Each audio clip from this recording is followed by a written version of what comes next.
Hello friends, welcome to my YouTube channel. आज हम बात करने वाले हैं यूपीएससी सीएससी एग्ज़ाम के विषय में, जिसे सिविल सर्विस परीक्षा भी कहा जाता है। आप सभी को ये पता ही होगा कि सिविल सर्विस एग्ज़ाम के विषय में यूपीएससी ने नोटिफिकेशन जारी किया है, जिसमें यूपीएससी बोर्ड ने लिखा है कि सन 2023 के लिए फॉर्म भरने की तिथि 1 फरवरी से लेकर 21 फरवरी तक रखी गई है। अर्थात जो भी आवेदक यूपीएससी की परीक्षा देना चाहते हैं वह 1 फरवरी से लेकर 21 फरवरी से पहले आवेदन कर सकते हैं। अगर कोई भी आवेदक 21 फरवरी के बाद आवेदन करता है तो उसका आवेदन निरस्त कर दिया जाएगा। आवेदनकर्ताओं के लिए प्रीलिम्स का एग्ज़ाम 28 मई को आयोजित किया गया है। जैसा कि आप सभी जानते हैं कि सिविल सर्विस परीक्षा देश की सबसे जानी मानी परीक्षाओं में से एक मानी जाती है, जिसका सपना हर एक विद्यार्थी देखता है। तो आइए जानते हैं कि सिविल सर्विस परीक्षा देने के लिए एक विद्यार्थी को किन किन चरणों से होकर गुजरना पड़ता है। तो इस परीक्षा का पहला चरण होता है, उसे प्रीलिम्स कहते हैं। प्रीलिम्स एक ऑब्जेक्टिव टाइप का होता है, जिसमें 2 पेपर होते हैं। पेपर फर्स्ट जीएस का होता है, जिसमें 100 प्रश्न रहते हैं, जो कि 200 मार्क्स का होता है। मतलब कि हर एक प्रश्न 2 मार्क्स का होता है। और इसका सेकंड पेपर, जिसे जीएस सेकंड या सी सेट कहा जाता है, यह भी 80 क्वेश्चन का होता है, जिसके लिए 200 मार्क्स दिए जाते हैं। सी सेट एक क्वालिफाइंग पेपर होता है, जिसके लिए आपको 67 मार्क्स ज़रूर से लाना पड़ते हैं। अगर आप 67 मार्क्स से कम लाते हैं तो आपका प्रीलिम्स क्लियर नहीं होता है।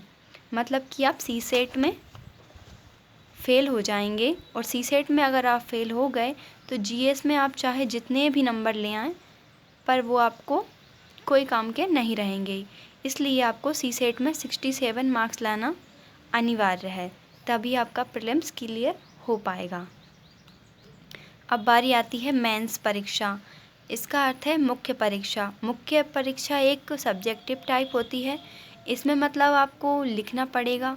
इसमें आपके कुल 9 पेपर्स होते हैं, जिसमें कि 4 सामान्य ज्ञान के मतलब जीएस के 4 पेपर होते हैं, जो 250 मार्क्स के होते हैं। एक पेपर 250 मार्क्स का, और 2 ऑप्शनल होते हैं। मतलब कि जब आप फॉर्म भरेंगे तो आपको एक विषय का चुनाव करना है, जिसमें भी आपकी रुचि है उसे आप ऑप्शनल के रूप में ले सकते हैं, जिसके 2 पेपर होते हैं और वो दोनों पेपर 250 मार्क्स के होते हैं।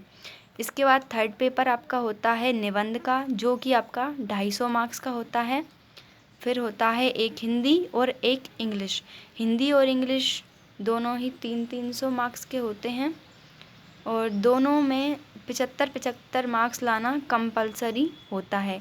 यदि आप हिंदी और इंग्लिश में 75 मार्क्स नहीं ला पाते हैं तो आपके ऊपर के जीएस, ऑप्शनल और ऐसे का, इन तीनों की कॉपी चेक नहीं होती है।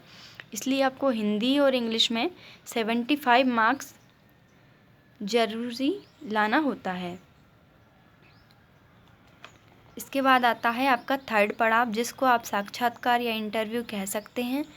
यह 275 मार्क्स का होता है, जिसमें से आपको 60 मार्क्स परीक्षा केंद्र पर जाने के लिए दिए जाते हैं, और शेष मार्क्स जो कि आपको आपके प्रस्तुतिकरण से मिलते हैं। तो आप जितने अच्छे आप प्रस्तुत करेंगे, जितने अच्छे आप आंसर दे पाएंगे इंटरव्यू में, उतने ही अच्छे मार्क्स आपको मिल जाते हैं। तो ये थी यूपीएससी के बारे में मेरे हिसाब से थोड़ी कुछ जानकारी। आशा है आप सभी को यूपीएससी का सिलेबस समझ आ गया होगा। ऐसे ही मज़ेदार वीडियो के लिए चैनल को सब्सक्राइब कर लें।